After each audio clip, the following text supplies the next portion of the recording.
just normal real estate knowledge. Property owners associations, of course, you all know about those.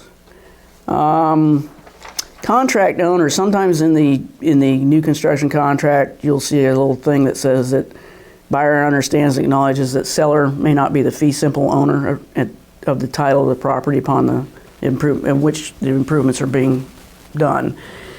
There are some subdivisions where you'll find that the developer will kind of hold the lot. The builder builds on the lot, but the closing for the lot doesn't happen until the closing for the house happens. That it was more familiar to everybody 7, 8 years ago. More developers have gotten away from that because they want their money now, just like everybody does. But there are still developers out there that will do that. It's third-party closing. So contractor, the developer owns the lot, the builder builds on it, and then everything closes, the lot, the house, and everything closes at the final close date for your buyer. Installation of street improvements. A lot of times in subdivisions, you won't see all the street improvements finished when your buyer moves in. And I'll just take the subdivision I'm working right now. And in most subdivisions, when you go in and you start building, you put in the roads, but the roads are still maintained by the developer.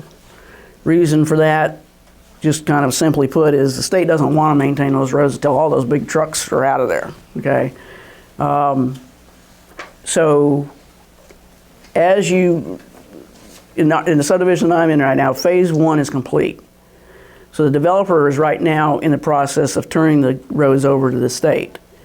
So what you'll see, to this point, the roads have not been paved to state requirements, but they are being paved now to those requirements, and then they have to be maintained by the developer for a period of time before the state will take them over. So in some of the cities, like I said, you'll go into developments where curb and gutter isn't in. But it'll all be completed. That's all part of the subdivision approval. All these items will be completed, just not be completed by the time your buyer moves in. But your buyer is protected as long as that development's been approved. Because just in short, developers have to put up front money, a bond basically, to prove that those those improvements will be finished by the time the development's finished. Model homes. What that paragraph basically just says is the model home is there for representation purposes. So I would just ask that, when you go into a model home, just be cognizant that most builders put upgrades in there. So what you and your buyer are not looking at, or looking at, is not necessarily what is included in that base price. Most models will have disclosures about, this is an upgrade, that's an upgrade. Best thing I would tell you to do is just as you walk through the model with your client, ask. You see hardwood floor, and if you're in a price range where it's like, ask, is that an option or is that standard? Get clarification for your buyer up front. Changes in additional work orders, we kind of touched on this a little bit earlier. During the process of building, after you contract, generally a builder will give you 2 to 3 weeks to have your buyer complete color selections or options that they want to do. After that time frame, any options that your buyer wants to do or any changes, depending on the builder, some builders are flexible, some will let you do the change, but they're going to charge you an administration fee for that change if you've gone beyond that three weeks or whatever time limit they've given you. Some builders, like we've talked about at the very beginning, they're going to require cash or down payment on some of the upgrades your buyer is requesting. During the process of building, because like I said, you're talking about anywhere from 3 to 6 months, depending on who the builder is. Let's say your buyer went in there and picked siding, and then 2 months down the road, builder is contacted by the supplier for the siding and says, hey, we're not supplying this anymore. Bring new samples out. So your client is going to be contacted and told that they need to come pick from the new samples. And generally in the contract, it'll refer them back to, once you're notified, you have maybe 3 to 5 days to do this. At that point, if your buyer, I'll put it simply, is if your buyer drags feet on getting in there to change the, what builders will do according to their contract, is they will probably pick then. So let's say your buyer picked a light green siding. I'll use sage because this has just happened with me. Our supplier just switched, they just eliminated some colors, okay? So there was a sage color that we were carrying. So let's say your buyer had picked that sage, and then your buyer's been notified to come in and pick, and week, 2 weeks go by and they haven't done it. Builder's waiting, he needs to get that siding ordered. So he does have the right, as long as it's in the new construction contract, and it generally is, to go ahead and pick a similar color to that. Because they don't want to hold up the process either. It's their money that's on the line. It's also the scheduling and things like that. So there's a little flexibility for your buyer in there, but not a whole lot. All right.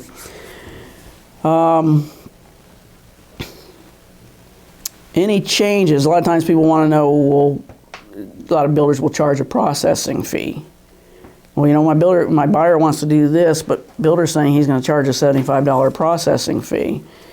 The reason for that is once contract is ratified and your timelines are done, so you've ratified on your contract and you and your client have been told, okay, you got 2 to 3 weeks to pick your color selections and any options. Once that 2 to 3 weeks is gone, what has pretty much happened is all the paper and requests and changes have been accumulated and they've been dispersed to every contractor. This is what you need to do, this is what you need to do, this is what you need to do. After that time frame, your buyer comes in and wants to make a change. Depending on who the builder is, sometimes there's a possibility that something might get dropped. Okay, so I'm trying to think of something quick to use as an example. Okay, buyer comes in, the dining room. Okay, I was looking at my furniture and I've got a big buffet that really, if we could move the door 3 feet to the right, my furniture is going to fit a whole lot better in this room. Simple change, okay? So you want the builder agrees to do that, and all paperwork is signed. But he wants that $75 processing fee basically just to make sure that paperwork is processed and goes to the framer before that framing starts. Because if the framer doesn't get notified of that change, so he puts the door normally where it's supposed to go, your buyer comes in later and goes, wait a minute, I got this paperwork that says y'all were going to move that. Builder's got to go back and move it. So that's going to cost him even more money. So it's not a fee that most builders are just charging you just to get another $75. Like I said, for the most part, there are reasons for things like that. So if you explain that to your buyer, they can understand that. I think that's also a reason why sometimes the smaller production builders don't want to do changes, because it's just too much to keep track of. Once everything's signed and that first 3 to 4 weeks is over with, everybody's on the same page, and you change that page, whoa, that lends itself to a lot of mistakes and a lot of headaches down the road for everybody involved. Let's see. Some builders you'll find will give allowances for their selections. I know there's one builder that I work with often that instead of sending you to a particular carpet and flooring place, he says, well, you can go to Lowe's, but this is what you can spend. And he'll give you an allowance. And so let's just, whatever that allowance may be, let's say $6,000 for flooring. Anything over and above that your buyer wants in upgrades, the buyer has to pay for, okay?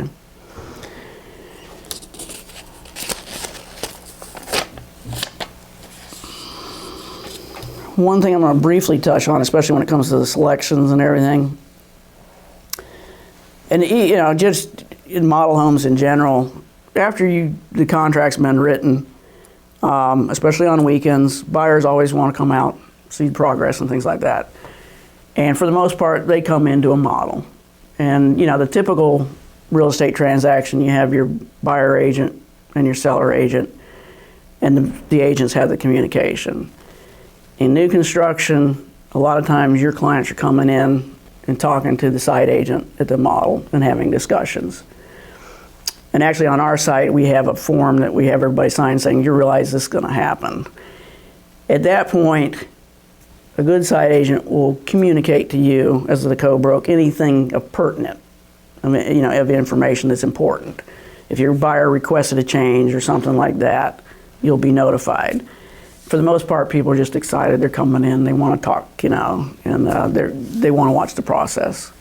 But just be aware that for a lot of times on new construction sites, because we don't expect you to come in every weekend with your buyer, okay? We know that people like to watch the process, and you guys are busy out doing other things. So this is just something to be aware of. And also tell your buyer, your client, look, if you do go into the model, if you talk about any changes or anything, just make sure you let me know. So that way you've got a double process. You got the site agent telling you and you got your client telling you. So that you're not kept out of the loop, and when, get a nice surprise later, like, what, you did what? Entering into the property, you're always going to see this in a new construction where it basically says that your client is not allowed in the property. The major reason for that is during construction, you've got stuff all over the place. You've got contractors going in and out working with tools that aren't safe for a lot of people to be around. So it's easy and best practices for everybody to tell a buyer you're not allowed in the property. If you get hurt, you tell them that. You get hurt, you can't come back on the builder for that because you're technically trespassing. So the best thing to do is that if you or your client wants to walk through the house, make an appointment with the site agent to do that so you can be accompanied to keep everybody safe. Pre-settlement inspection, again, we talked about the walkthrough and the punch sheets that will be filled out. Most builders will also have a turnover package that explains a lot of things about new homes and things like that. The other thing in the walkthrough too that you'll have is the superintendent pointing out the different components of the home, like if there's an irrigation system involved in a panel that, you have how to set that panel for times to come on and off. They'll explain the HVAC, the different components of the house, okay, to your buyer. Termination of agreement.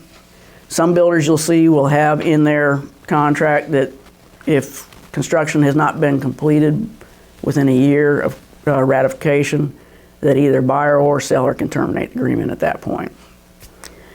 Damages from latent defects, you'll see that in a lot of new construction contracts too, that basically just says that the seller is not liable for damages to personal property resulting from latent defects not known to that builder.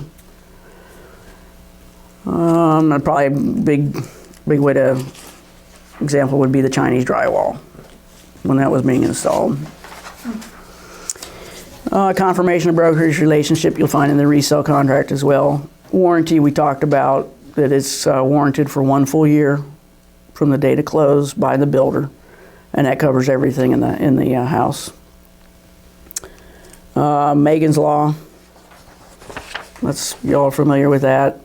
Mechanics liens, you're familiar with. Any contractor that doesn't get paid for the work performed can put a lien against the property, but then that's all taken care of in your title search.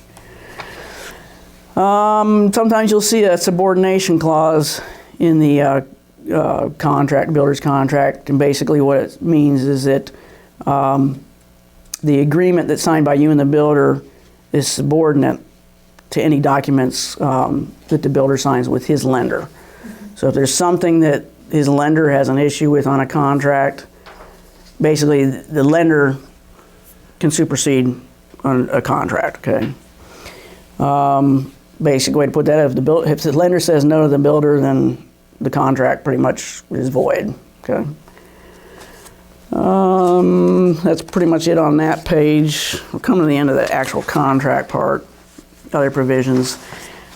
In the back, I've kind of included some other things you're going to find submitted with the contract, and you will forgive me because I did go ahead and use Patriot Builders forms because it was just the easiest for me to do.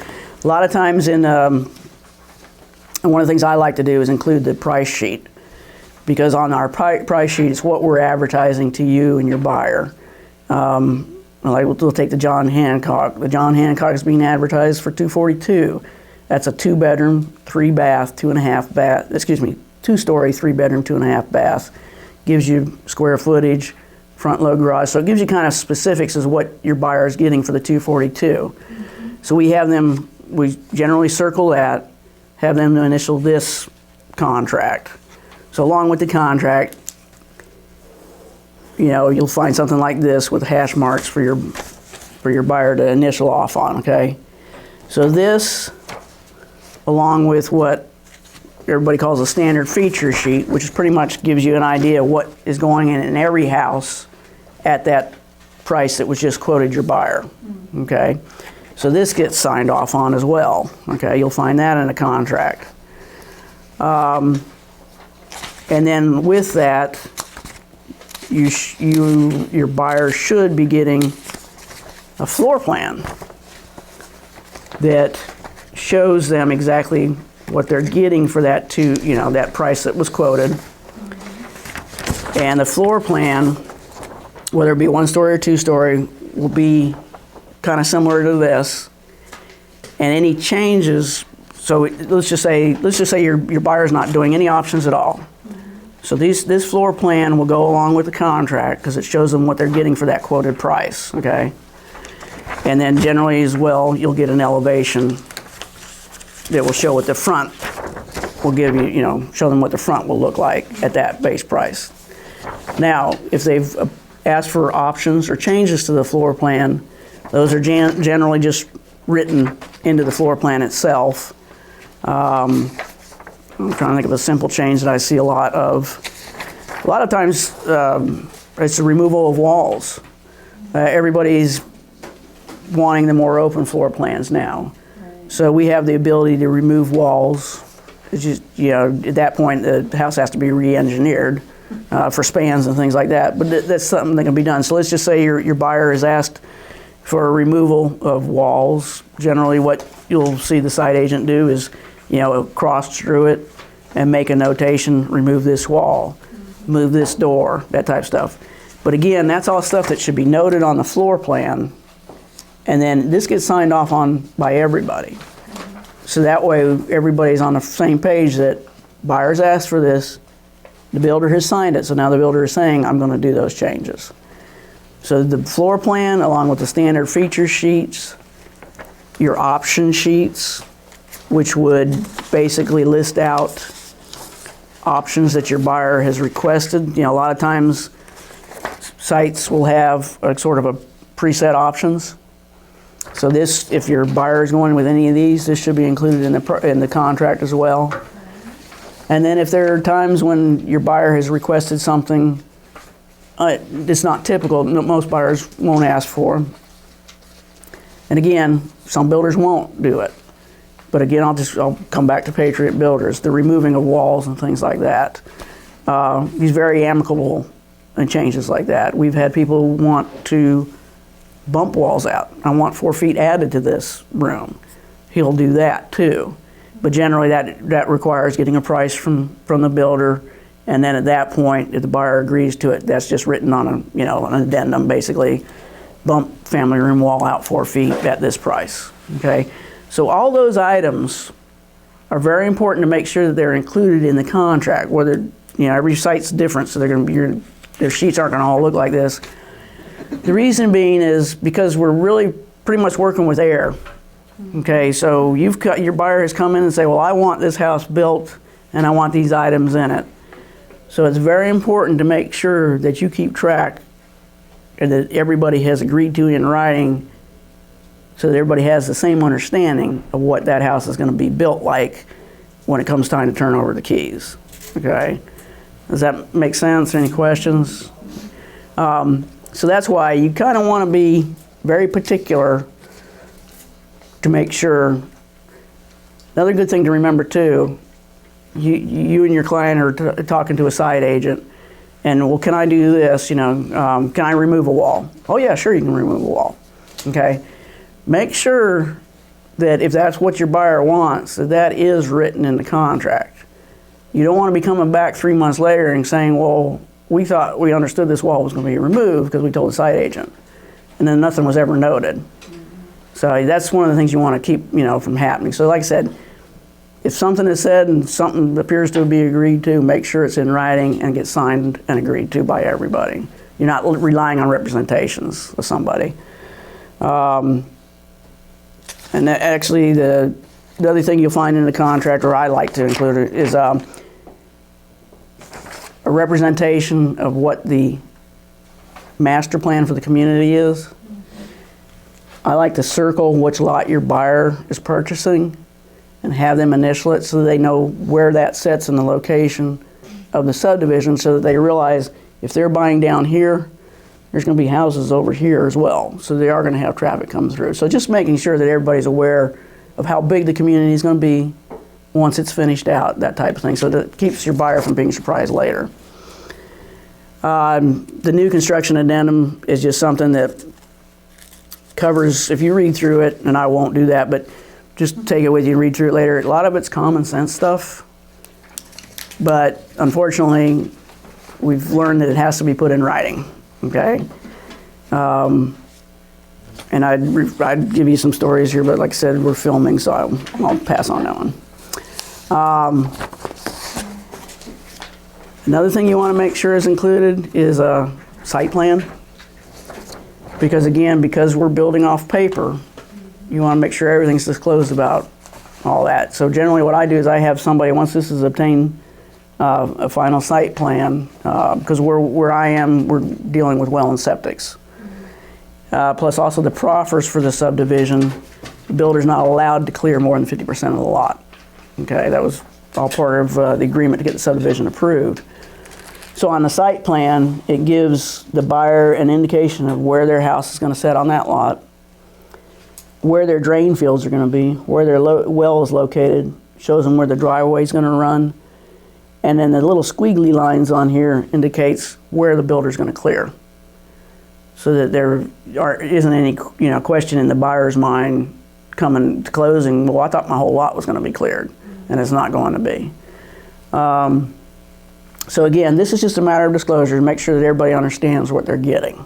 No surprises. Exactly, no surprises, yeah. Because easements are drawn on here as well. So, one of the things I also threw in just to, as an example, is we let our buyers, if they want to alter their kitchens, we let them go to our contractor. And then they work with them to redesign their kitchens. So if that's something that's done, what we do is we get back from the contractor the price sheet of all the options that they've asked for. And then what he does too is he redraws the kitchen for them. And he gives them all the drawings of the kitchen. So we have them sign off on that. So if that's what they ended up wanting to do, they want to go ahead and upgrade, they're comfortable with the price, they don't want to upgrade, we have them initial off on these as well so that they understand what they're getting, and these are what the cabinet layout's going to be. So again, it's all just to keep anybody from being surprised. And that's pretty much it. The last thing basically is just some things that you'll find in other builders' contracts, some clauses about noise and future development, that the builder, is not responsible for any future development, and of course the building noise that you'll hear during the day. Views, privacy, and adjacent lands. A lot of times you'll have somebody come in and pick a lot thinking that there's not going to be anybody behind them, and a year down the road, boom, there's somebody behind them. And that's basically what the clause covers, is that, hey, you may be looking at a raw piece of property right now, but it may not always be that way. Grading and drainage, that's always a good one. Grading usually doesn't happen until just prior to closing for the most part, okay? Because you got contractors going in and out, so you don't want to mess with that until after all those guys are finished. They grade the property to draw away any water from the house. And what I like to tell everybody at walkthrough, basically, the general rule of thumb is 24 hours after rain. If you've got setting water 24 hours, then maybe you have a grading problem. You should be something maybe go ahead and contact the builder about. If it just finished raining 20 minutes ago and you got water setting out there, it's not a thing, okay? It's common sense stuff. But unfortunately, again, builders have found that they've got to put it in their contracts. Native vegetation and wetlands areas, that I think you all are familiar with that. So if your buyer is buying a property that's got marshland, you got cattails and things like that, there's certain things they can and can't do with that. There's a builder out there that has in the past basically included a contract in his contract that at any point during the contract process, if he decides that he doesn't want to work with your buyer anymore, he gives them $200 and tells them goodbye. So, like I said, this is all just stuff you want to keep your eye out for as you're reading through the contract, and just ask questions about it. And then the one I like to put, and I make sure was in our contract, was that the seller's not bound by any statement, promise, or anything given by the site agent or a builder's representative unless it's in writing. Okay, so if a site agent tells you something, say, well, can we get that, can we get that in writing or make sure that it's included in the contract? And then I guess probably the only other thing I would ask is that, because not all, a lot of times buyers will go out and look at the house and they won't tell anybody they're going to go out there. Ask them not to talk to the contractors, and I think that's the biggest thing. Because there are situations where a buyer will go in there and they're telling the contractor they're not doing something right. Yeah, and that just leads to problems. And then, or they'll tell a contractor, hey, I'm supposed to get that. And the contractor doesn't know any different, so he starts working on it and it's like, wait a minute, what are you doing? So it's just best to not have, if there's an issue, if your buyer goes out there and sees a problem, don't talk to the contractor, don't wave the superintendent down. Best thing is go to the model, talk to whoever's working the model that day. If it's a legitimate problem, it'll be fixed. If there's a reason for whatever they're seeing, it'll be explained. Okay.